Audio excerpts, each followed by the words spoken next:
dengan Nabi SAW. Siapa orang yang menjaga, membela kepada harta anak yatim atau anak yatim dengan benar, dengan amanah, dengan jujur, tidak ada hal-hal yang dia terbebani dengan harta anak yatim atau dengan menjaga anak yatim. Tidak merasa aku jaga anak yatim ni pasal gaji lah, tak ada kena-mengena aku dengan anak yatim tu. Ini orang yang menjaga hanya untuk gaji sahaja. Tak ada nilai spiritual menjaga anak yatim itu seperti mana syariah menyuruh kita menjaga kepada harta anak yatim. Dibezakan satu dengan yang lain mengikut kepada niat masing-masing ketika menjaga harta anak yatim.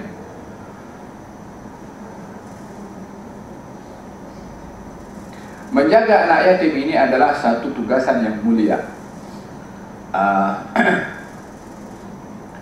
Tugasan yang mulia itu dimulai terlebih dahulu oleh Allah Subhanahu wa ta'ala. Allah pun menjaga anak yatim. Dalam Al-Quran, Allah Subhanahu wa ta'ala berfirman, apa? Kita semua hafal itu surat. Surat apa? Alam yajidka yatiman. Jawab semua. Bukankah didapati engkau itu wahai Rasulullah yatiman, dalam keadaan yatim, fa'awa, kamu dipelawa, dijaga, dididik, dilindungi oleh Allah Subhanahu wa ta'ala. Yani walaupun yang mendidik itu Nabi dalam usia masih 2 bulan dalam kandungan ibunya, ayahnya meninggal dunia, lahir, kemudian dibela oleh ibunya sekejap, baru dihantar pergi dengan Halimatus Sa'diyah, lalu kembali dengan ibunya, diminta balik oleh Halimatus Sa'diyah 2 tahun lagi, usia 4 tahun, ibunya meninggal dunia, dibela oleh tuknya Abdul Muttalib sampai 8 tahun, lalu dibela oleh pak saudaranya Abu Talib. Yang membela, mengikut, menjaga kepada Nabi setelah wafat ayah dan ibunya. Awalnya ibunya menjaga, Halimatus Sa'diyah, Abdul Muttalib, Abu Talib sampai Nabi dewasa. Memang secara zahir yang menjaga itu adalah orang-orang yang ada di sekeliling Nabi, tapi Allah bagi tahu fa'awa, Allah yang menjaga kepada kamu. Kalau begitu menjaga, membela, mendidik kepada anak yatim itu adalah merupakan perbuatan Allah Subhanahu wa ta'ala ketika menjaga kepada Nabi Muhammad sallallahu alaihi wasallam. Alam yajidka yatiman fa'awa, wa wajadaka dhallan fahada, wa wajadaka 'ailan fa'aghna, fa'amal yatima fala. Allah Subhanahu wa ta'ala ketika menunjukkan zatnya menjaga, membela kepada anak yatim, Allah bagi tahu fa'amal yatim fala taqhar, jangan kamu menghardik, menengking, memarahi kepada anak yatim. Memarahi kepada anak yatim ini bukan larangannya marah, tapi kalau galakan, dorongan marah itu kepada anak yatim disebabkan oleh karena ini bukan anak aku, tak aku nak marah kepada dia. Tapi kalau marah itu dalam marah tarbiyah, marah sayang macam kita marah dengan anak kita, marah yang mendidik kepada anak yang kita bela, berbeza dengan marah kepada anak yatim. Motifnya itu beza ketika nak marah dengan anak sendiri. Marah dengan anak sendiri karena sayang, marah dengan anak orang pasal dia sedang geram kepada anak itu, termasuk anak yatim umpamanya. Ini yang akan dinilai oleh Allah Subhanahu wa ta'ala, fa'amal yatim fala taqhar, jangan kamu marah, hardik, menengking kepada anak-anak yatim. Idan menjaga anak yatim satu tugasan yang berat. Yang tak mampu baik mengelak, yang mampu terimalah kabar gembira kalau dia sedang melakukan perbuatan yang dimulai oleh Allah Subhanahu wa ta'ala dan diganjar untuk bersama dengan Rasulullah sallallahu alaihi wa ala alihi wa sahbihi wasallam. Wala taqrabu malal yatim, jangan kamu menghampiri harta anak-anak yatim, illa billati hiya ahsan, kecuali dengan cara yang baik. Macam mana yang baik? Yang dibenarkan oleh syariah sebagaimana detailnya saya jelaskan sebentar tadi. Hatta yablugha asyuddah, sehingga sampai usia baligh. Macam yang saya katakan tadi, yatim bila mana sampai usia balik, maka hartanya adalah diserahkan kepada anak yatim tersebut. Kecuali bila mana anak yatim itu nak serahkan balik kepada penjaganya, wahai pakcik, wahai atuk, wahai siapa yang menjaga kepada anak yatim itu, aku nak amanahkan harta aku ini kepada engkau untuk engkau kelola balik harta yang menjadi milik kepada aku, sebab aku tak mampu nak kelola duit ini. Maka dalam ini silahkan saja penjaga itu untuk meneruskan pengelolaan harta anak yatim. Wa'ufu bil ahdi, dan tunaikanlah janji. Al-ahd itu adalah janji. Janji ini mempunyai tanggungjawab atau hak. Apakah hak kepada janji? Hak kepada janji itu adalah dipenuhi apa yang kita janjikan. Oleh kerana demikian, oleh kerana hak janji itu adalah dipenuhi, jangan sekali-kali kita mudah berjanji. Kadang-kadang pun dalam rumah kita, kepada anak-anak, kepada bini kita atau kepada suami kita umpamanya, janji itu walaupun hal-hal yang biasa, dia sudah mempunyai tuntutan hak untuk dipenuhi. Katalah kalau janji, aku nak buatkan kau tom yam, apakah masakan apa tertentu, ini sudah janji, maka kena ditunaikan. Kalau tak ditunaikan, meminta maaf, supaya dia tidak menjadi satu tuntutan kepada janji yang dia telah janjikan kepada orang lain. Manusia terkadang mudah berjanji, tidak memikirkan kemampuannya untuk memenuhi janji itu. Bahkan untuk dapat dia membenarkan sikap di dalam tidak memenuhi janji, berbagai macam alasan dia buat. Tak apa, suamiku ke, tak mungkin dia marah dengan aku. Anak aku saja, tak mungkin dia nak marah dengan maknya. Janji itu dah menuntut satu pertanggungjawaban kepada kita. Walaupun orang yang kita janjikan itu tak menuntut, itu janji menuntut kepada kita. Al-wa'du dainun. Janji itu hutang. Mesti kita bayar itu hutang. Kecuali bila mana kita nak berjanji itu dengan kata insya-Allah, baru tetaplah dituntut juga. Tapi kalau tak dipenuhi hari ini, esok kita boleh buat. Esok tak boleh buat, lusa kita boleh buat. Lusa tak boleh buat, 3 hari lagi boleh buat. Seminggu. Walhasil, keazaman untuk memenuhi itu adalah tidak menjadi kesalahan di dalam menunda janji itu bila mana kita sebutkan insya Allah. Tapi kalau kita kata malam nanti aku buatkan kau cendol umpamanya, tapi tak dibuat pada malam itu, dia janji malam itu, kecuali disebut insya Allah, baru esok nak buat, lusa nak buat, adalah diperbolehkan. Innal ahda ini adalah namanya janji. Dan janji itu terbagi menjadi beberapa bahagian. Janji yang pertama adalah janji kita kepada Allah. Janji kita kepada Allah terbagi menjadi, atau janji yang ada kaitan antara kita dengan Allah, dia ada 2. Yang pertama, Allah yang mengambil janji daripada kita. Yang kedua, kita yang berjanji kepada Allah.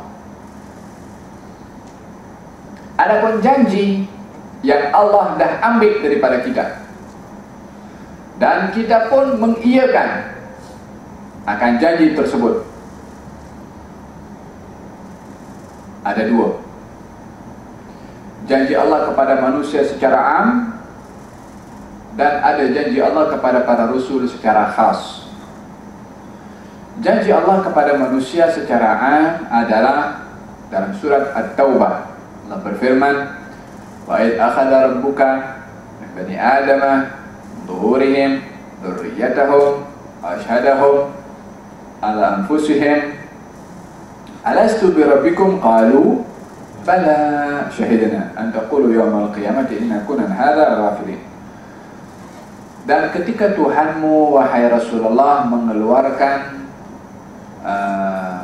anak-anak Adam daripada sulbi Nabi Adam.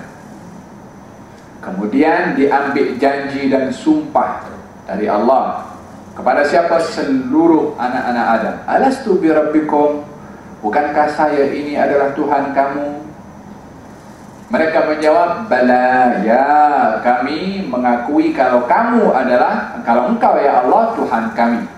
Maka pengakuan kepada janji itu wajib untuk kita tunaikan kepada Allah dalam bentuk kita mengabdikan, menyembah hanya kepada Allah Subhanahu wa ta'ala.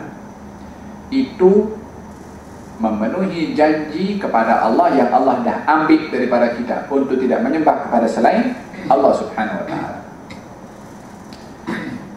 Adapun janji Allah secara khas yang diambil kepada para rasul adalah janji kepada mereka agar supaya mereka para rasul itu bila mana ketika bertugas menyampaikan wahyu dari Allah, dan pada ketika itu Allah utuskan kepada mereka Nabi Muhammad di tengah-tengah mereka, maka mereka itu mestilah beriman kepada Nabi Muhammad dan juga mengikut kepada ajaran yang dibawa oleh Nabi Muhammad dan meninggalkan ajaran yang dibawa oleh dirinya yang juga datang daripada Allah. Dalam Al-Quran juga Allah berfirman, wa idh akhadha Allahu mitsaqan nabiyyina lama ataitukum min kitabin wa hikmatin thumma ja'akum rasulun musaddiqun lima ma'akum la tu'minunna bihi wa la tansurunna qala aqrartum wa akhadhtum 'ala dhalikum isri qalu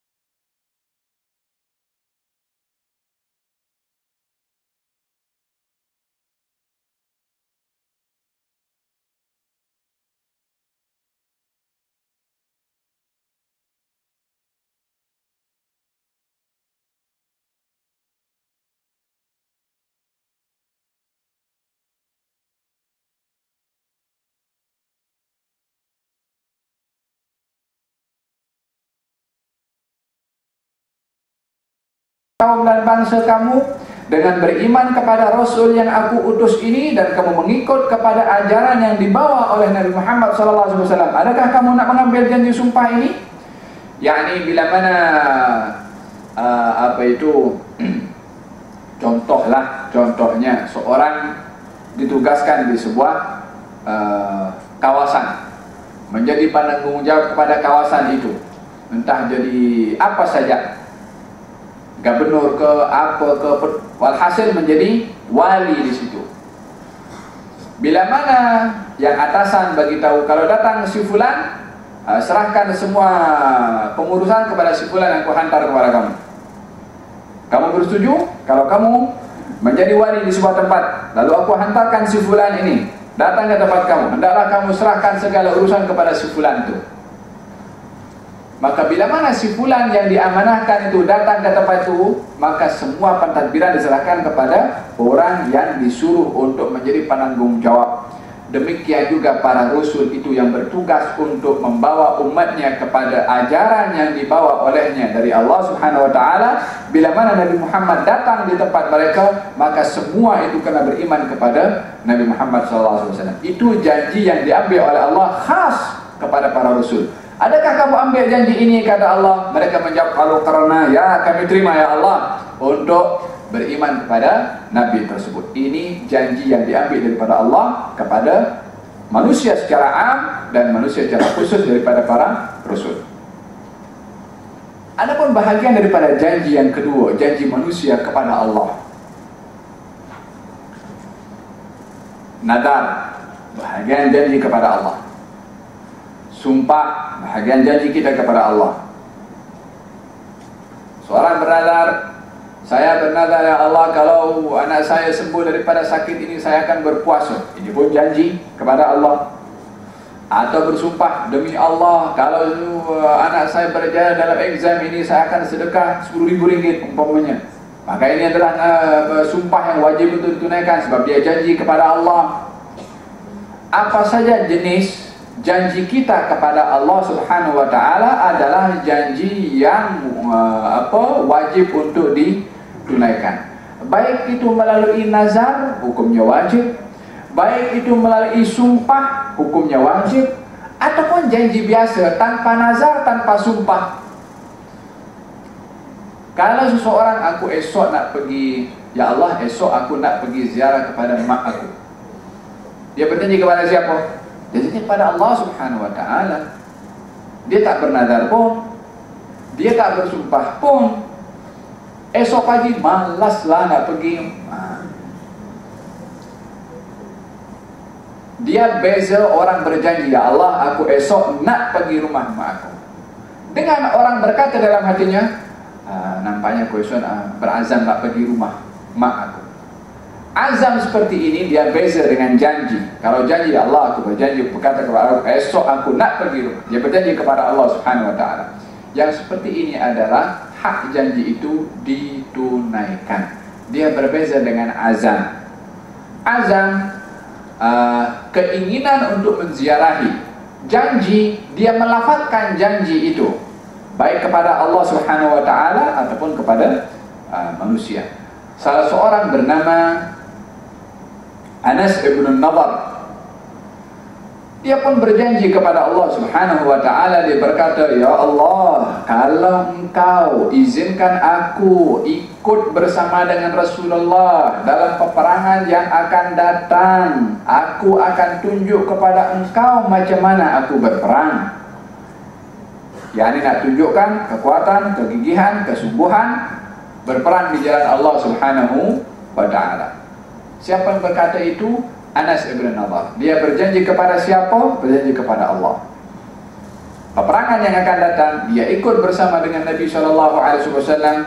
Maka nampak dia itu maju, berada di hadapan terus dan tidak berundur ke belakang. Keadaan apapun juga yang berlaku kepada kaum muslimin, didapati Anas ibn Nadar memenuhi apa yang dijanjikan kepada Allah. Dia maju terus ke hadapan berperang sampai dia syahid.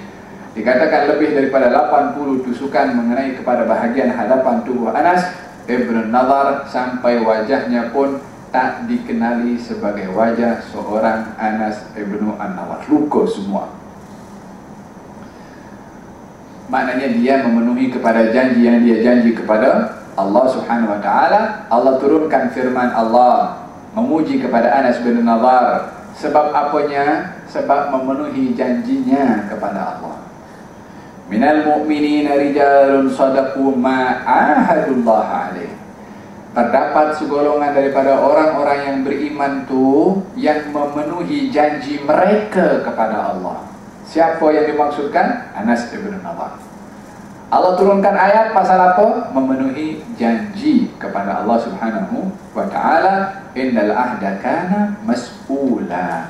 Sebab janji itu adalah akan dipertanggungjawabkan oleh Allah Subhanahu wa taala.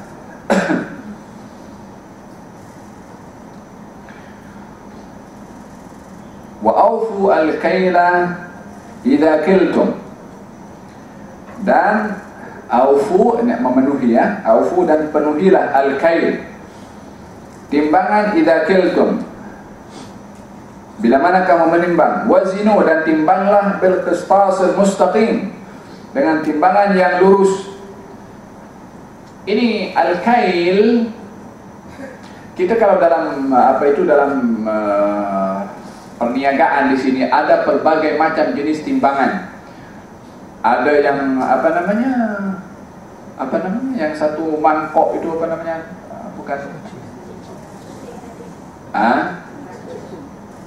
tak, itu namanya.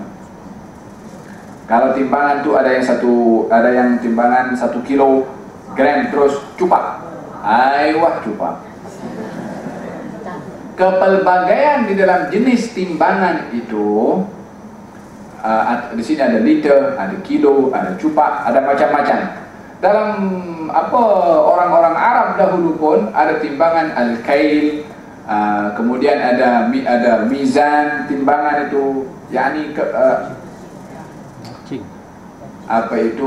alat menimbang yang pelbagai. Al-kail satu alat untuk menimbang. Al-qistas itu alat pun lain yang menimbang. Walhasil menimbang dengan alat apapun juga, al-kail atau timbangan, cupak ataupun selain daripada cupak, hendaklah kamu menimbang dengan benar, adil, lurus, sama, tidak ada merugikan orang lain.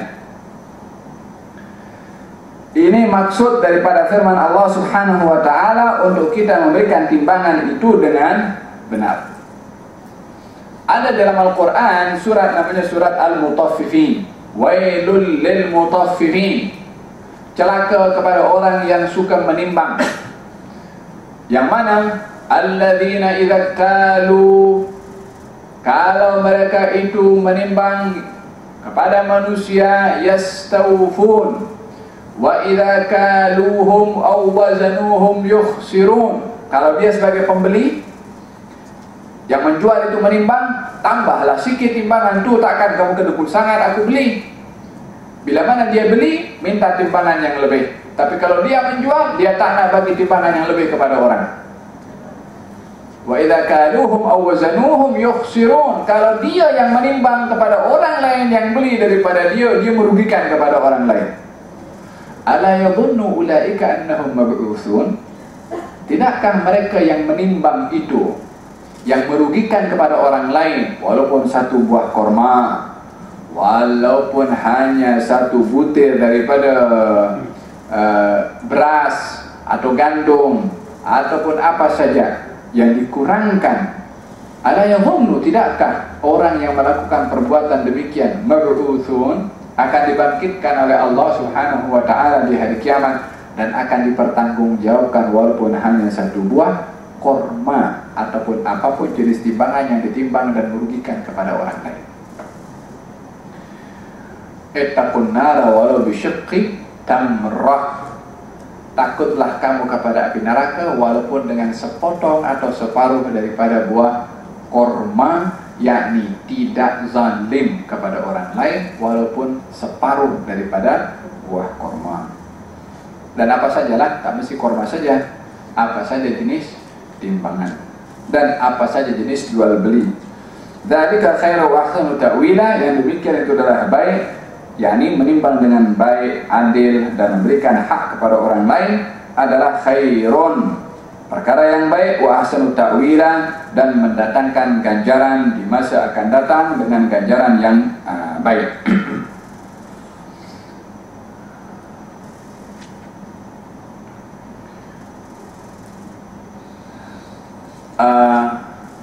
Kebaikan yang dimaksudkan dalam ayat ini, di dalam menimbang dengan timbangan yang benar dan hak, kebaikan yang dimaksudkan adalah di dunia dan juga kebaikan di akhirat. Kebaikan di dunia adalah hasil daripada perniagaan yang menggunakan alat timbangan dan ditimbang dengan benar. Dia akan mendapatkan keberkatan daripada rezeki yang dia niagakan dengan orang lain. Sebab cara perniagaannya itu halal, baik, tak zalim kepada orang lain, tidak menipu kepada orang lain. Maka perniagaan yang seperti ini, hasil yang dia dapat membawa kebaikan, keberkatan di dalam rezeki yang dia dapat dan juga ahli keluarga yang dinafkahkan melalui rezeki yang halal. Tapi timbangan yang tidak baik, timbangan yang tidak adil, timbangan yang merugikan kepada orang lain, perniagaan yang menipu kepada orang lain, apa saja yang diniagakan itu yang ada unsur zalim kepada orang lain, maka tidak baik walaupun dia banyak dapat duit, tidak baik walaupun dia mendapat keuntungan yang besar, tidak baiknya walaupun duit yang dia dapat itu banyak, keberkatan untuk dirinya tak ada, keberkatan untuk ahli keluarganya tak ada. Ini baru di dunia. Wa ahsanu ta'wila, Orang yang menimbang dengan baik, dia mendapatkan kebaikan di dunia, wa ahsanu ta'wila, dan juga di akhirat dengan ganjaran dari Allah. Tapi orang yang melakukan perniagaan dengan cara yang tidak baik, maka tidak akan mendapatkan kebaikan di dunia dan juga di akhirat. Sama juga. Wala takfu, dan jangan kamu berkata, ma laisa, apa-apa yang tak ada, laka padamu, ilmun bihi ilmun. Bila mana kamu tak punya ilmu, jangan bercakap. Yani bukan kita, kadang-kadang orang itu ingin berbicara tentang sesuatu, dan bila mana sesuatu itu mempunyai hubung kait dengan bidang-bidang tertentu, kita pun akan tengok kelayakan orang itu nak bercakap tentang bidang yang dia nak bercakap tu. Kalau saya nak bercakap di sebuah satu tempat, nak bercakap tentang ilmu pembinaan, saya tak tahu apa nak cakap dalam tentang masalah ilmu pembinaan, keperluan semen berapa, batu berapa. Saya tak punya ilmu tentang perkara yang sedemikian. Kalau saya dipanggil untuk berbicara seperti itu, saya mengiyakan, orang yang dengar itu dia pun problem juga. Macam mana nak dengar tentang satu bidang yang saya tak layak nak bercakap perkara yang sedemikian. Yakni jangan kamu bercakap apa yang kamu tak punya ilmu kepada bidang yang kamu nak cakap tu. Ini menyentuh tentang keahlian. Kalau ini dalam ilmu-ilmu dunia saja pun macam tu, apatah lagi dalam ilmu syariah yang sumbernya itu daripada Allah dan juga daripada Rasulullah sallallahu alaihi wasallam. Walihada, bila mana ingin bercakap khususnya berkaitan dengan ilmu syariah, aku rasalah, kadang aku rasa ni, tunggu hati-hati dulu. Agaknya ataupun bagi aku, umpamanya bagi ini sudah merujuk kepada apa yang dia faham, tanpa dia merujuk kepada kaedah-kaedah ilmu itu sendiri. Kecuali kalau dia nak jawab tentang soalan yang ada hubung kait dengan agama, yang dia tahu jawaban itu daripada guru yang dia menyampaikan kepada dia, maka dia bagi tahu, saya dengar fulan tu bercakap begitu. Jadi dia ada sandaran, tapi dia kena mesti yakinlah dia dengar daripada si fulan tu yang bercakap daripada guru yang memang ahli dalam bidang itu untuk memberikan jawaban kepadanya. Jangan nampaknya macam aku dengar dia cakap macam tu. Kalau sudah macam aku dengar, dia tak pasti lagi. Dia mesti adalah perkara yang clear. Wala takfu, jangan kamu berkata, bercakap, ma laysa laka bihi ilmun, apa-apa yang kamu tak punya ilmu. Kenapa kita tak boleh bercakap? Inna sama', sesungguhnya pendengaran, wal basara, penglihatan, wal fuada, dan juga hati pemahaman ini akan dipertanggungjawabkan oleh Allah. Yani bila mana kita ingin bercakap tentang satu perkara, dan apa yang kita nak katakan itu sumbernya daripada apa yang telinga ini dengar daripada mulut orang lain, ini telinga akan dipertanggungjawabkan oleh Allah. Yakni apa? Telinga ini ketika dengar daripada orang lain yang bercakap, dengar dengan clear. Bukan macam saya katakan, macam aku dengar. Kalau macam aku dengar, dia tak jelas lagi. Tapi kalau dia kata, aku dengar, maknanya dia jelas betul dengar. Ustaz itu bercakap macam ni. Tapi kalau dia buka belakang sana, atau tak dengar, macam aku dengar, ini dia akan dipertanggungjawabkan juga oleh Allah Subhanahu Wa Taala. Kenapa kamu menyampaikan perkara yang kamu tak jelas dengar? Inna sam'a, ini pendengaran, akan ditanya, betul dia dengar atau dia samar-samar ketika dengar? Kalau samar-samar dengar, maka dalam hal ini tak boleh untuk bercakap. Sama dengan orang yang tak mendengar sama sekali. Kafa bil mar'i kadiban an yuhadditha bima yasma'. Cukup seseorang itu berdusta kalau dia bercakap apa saja yang dia dengar daripada internet, dengar daripada selentingan saja, sikit saja dengar, atau dengar orang di di radio umpamanya, dia kena mesti clear apa yang dia dengar, mesti jelas baru dia boleh bercakap. Tapi kalau tak jelas, ini akan dipertanggungjawabkan. Sama juga dengan mata, ini pun akan dipertanggungjawabkan oleh Allah Subhanahu wa ta'ala. Aku nampak si fulan buat macam tu, dengan macam aku nampak si fulan buat macam tu.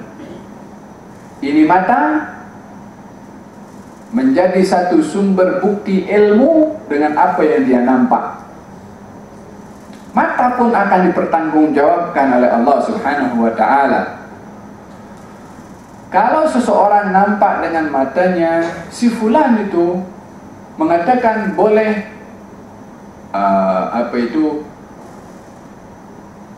minum dalam keadaan berdiri. Pasal apa? Pasal aku ternampak dia minum dalam keadaan berdiri umpamanya. Dengan orang mengatakan macam aku nampak dia itu minum dalam keadaan berdiri.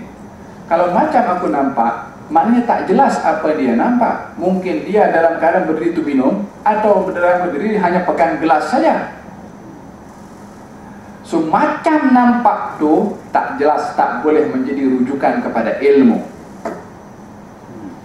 Inna sam'a wal basara, ini pendengaran dan juga penglihatan, yang juga merupakan sumber kepada ilmu. Dengan apa yang didengar dan apa yang dilihat akan dipertanggungjawabkan oleh Allah Subhanahu wa ta'ala. Artinya tidak menyampaikan apa saja yang didengar oleh telinganya kecuali telinga ini jelas ketika mendengar, dan tidak menyampaikan apa saja yang dia nampak dengan matanya kecuali jelas apa yang dia tengok, baru dia boleh bercakap.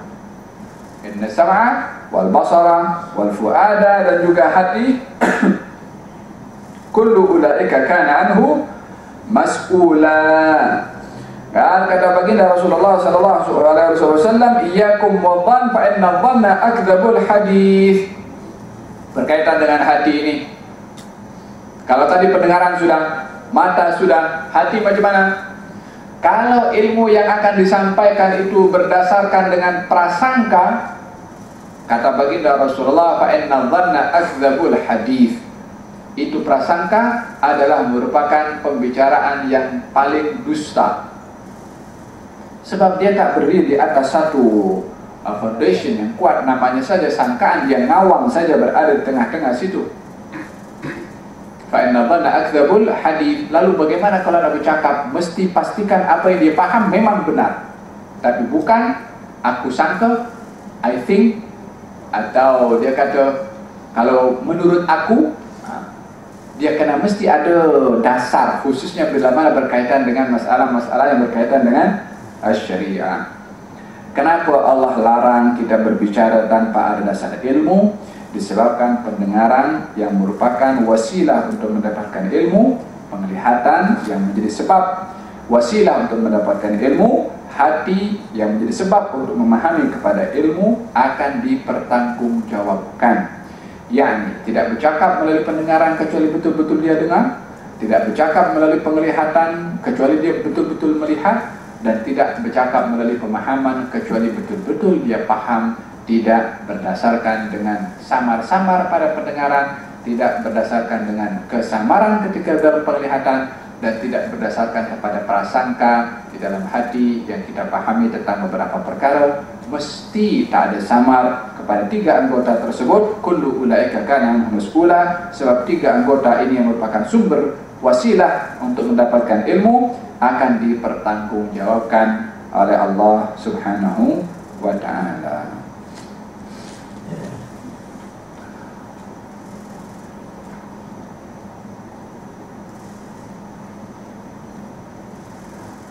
Wala tamshi fil ardi marahan. Saya ingat ini terakhir daripada ayat berkaitan dengan hubung kait antara manusia dengan makhluk yang lain. Wala tamshi fil ardi marahan. Jangan kamu berjalan di atas muka bumi ini marahan. Marahan ini Dalam bahasa Arab, orang kalau berjalan dia tunjuk macam hebat sangatlah, dia angkat kepala macam tak tunduk bawah dia. Jalan, style berjalan itu sudah lain daripada jalan orang lain. Dibuat-buat jalannya, bukan original jalan macam tu. Dia jalan dibuat supaya nampak dirinya itu hebat. Dahulu orang Arab yang sombong dengan harta, dengan jawatan, dengan apa saja yang status, dia kalau berjalan dia tunjuk jalannya mutamayil. Mutamayil itu jalannya orang sombong lah. Apa itu, jalannya dada tu diangkat sikit, kepala tu tak nak tunduk ke bawah umpamanya. Dia hakikatnya adalah satu sikap yang ditunjukkan dengan dasar atau sebab atau motif sombong. Ini yang dilarang, apa itu, berjalan sedemikian. Kecuali dalam beberapa keadaan kita boleh jalan sombong. Kita boleh tunjuk kekuatan kita boleh angkat kita punya kepala. Bila mana kita berhadapan dengan musuh ketika berperang. Ada seorang sahabat Nabi bernama Abu Dujana. Ketika berperang, dia ikat dia punya kepala dengan kain berwarna merah. Lepas tu dia jalan, tunjukkan dia punya jalan itu jalan orang sombong. Kata baginda Rasulullah, jalan seperti ini adalah jalan yang dibenci oleh Allah, kecuali dalam keadaan seperti ini. Dalam keadaan perang. Kalau dalam perang kita tunjuk slow sikit macam tu, musuh tengok, kecil kita punya musuh. Tapi tunjuk gagah, tunjuk kuat, baru itu musuh agak gemetar menghadapi kaum muslimin. Walihada kata baginda Rasulullah, perjalanan atau cara jalan seperti ini adalah jalan yang dibenci oleh Allah, kecuali dalam keadaan peperangan, maka dibenarkan oleh Nabi SAW. Sebagaimana saya katakan bahwasanya jalan itu adalah terjemahan daripada apa yang tersimpan di dalam hati. Bila mana tak ditunjukkan pun jalan seperti itu, tapi hatinya adalah ketika dia berjalan itu tunjuk dia sombong, walaupun tak angkat dada, walaupun terkadang tunduk kepala, tapi hatinya dia sombong. Sama juga, dia adalah orang yang berjalan di atas muka bumi ini dengan sombong. Dia berjalan dengan dia punya kereta, buka dia punya tingkap, umpamanya lah, dia letak tangan sini dengan sigaret sebelah sini umpamanya. Kalau tujuan berjalan tu nak tunjuk aku punya kereta hebat, penampilan aku adalah smart, atau apa saja dia punya cara, wala tamshi fil ardi maraha, jangan kamu berjalan di atas muka bumi ini nak tunjuk kamu sombong. Kenapa? Innaka lan takhriqal arda. Karena sesungguhnya engkau, wahai orang yang sombong, yang berjalan nak tunjuk kekuatan, nak tunjuk dada itu, lan takhriqal arda. Pijakan kamu di atas tanah tu tak dapat nak sampai.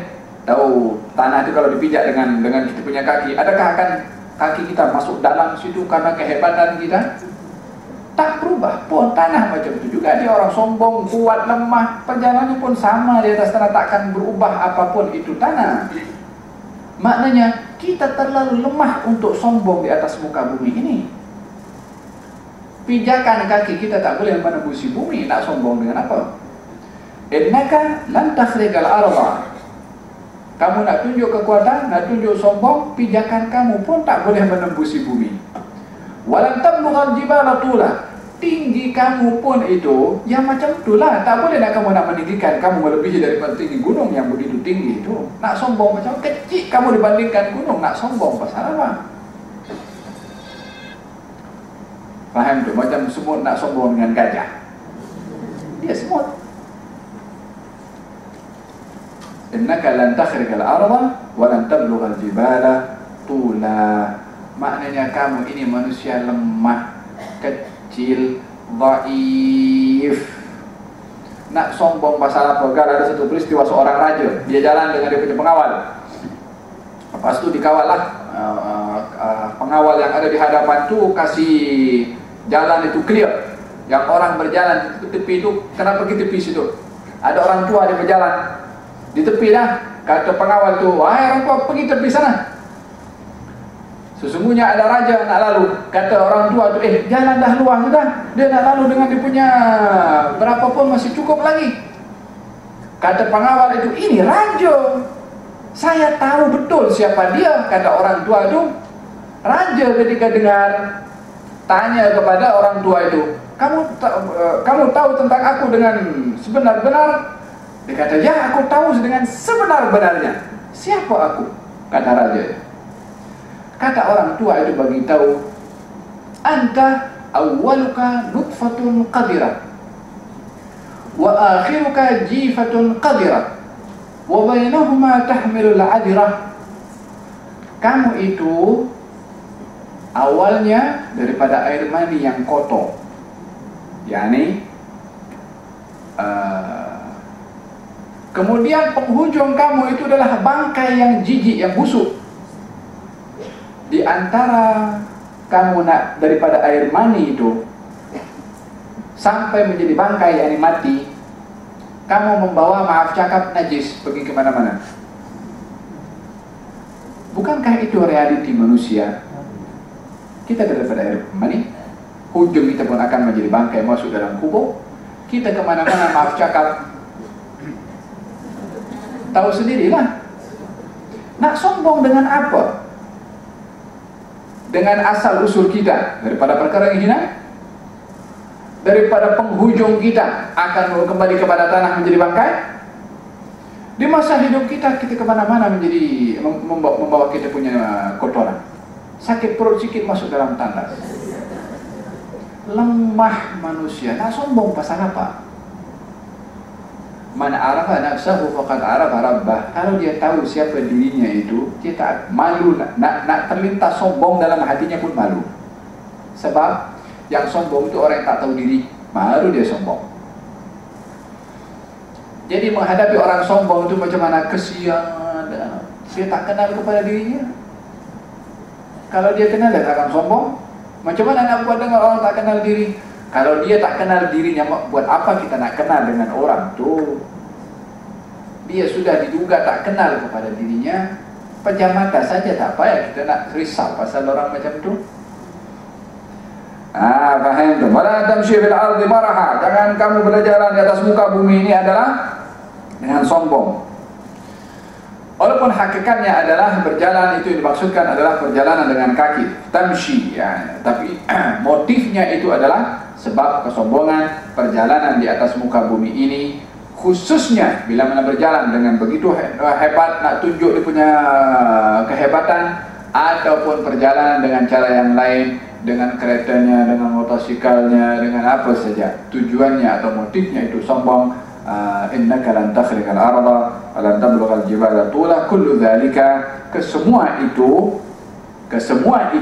apa makna kesemua itu? Daripada ayat yang awal tu, dalam 4-5 ayat sebelumnya, berkenaan dengan masalah beribadah kepada, menyembah kepada Allah, masalah birrul walidain, berbakti kepada ibu bapa, dan juga berbuat ihsan kepada keluarga, berbuat baik kepada anak yatim, kepada fakir miskin, dan juga larangan mendekati kepada perzinaan, larangan mengelola harta anak yatim dengan zalim. Kesemua perkara-perkara itu, kata Allah Subhanahu wa taala, kana sayyi'uhu, yakni bila mana kita silap di dalam menggunakannya, tidak berbakti kepada ibu bapa, tidak berbakti kepada keluarga, tidak menunaikan hak fakir miskin, tidak meninggalkan perzinaan dan perkara-perkara yang menghampirkan kepada perzinaan, hukumannya di sisi Allah makruha, adalah perkara yang amat tidak disukai. Ini hukuman atau penghujung daripada apa yang disebutkan oleh Allah Subhanahu wa taala, daripada perkara-perkara yang ada hubung kait dengan orang lain. Wallahu ta'ala a'lam. Pada ayat ke-39 itu membicarakan tentang perkara yang baru berkenaan dengan keadaan masyarakat Arab jahiliyah di dalam sembahan mereka kepada selain Allah Subhanahu wa ta'ala. Ada yang mau tanya sebelum saya tutup?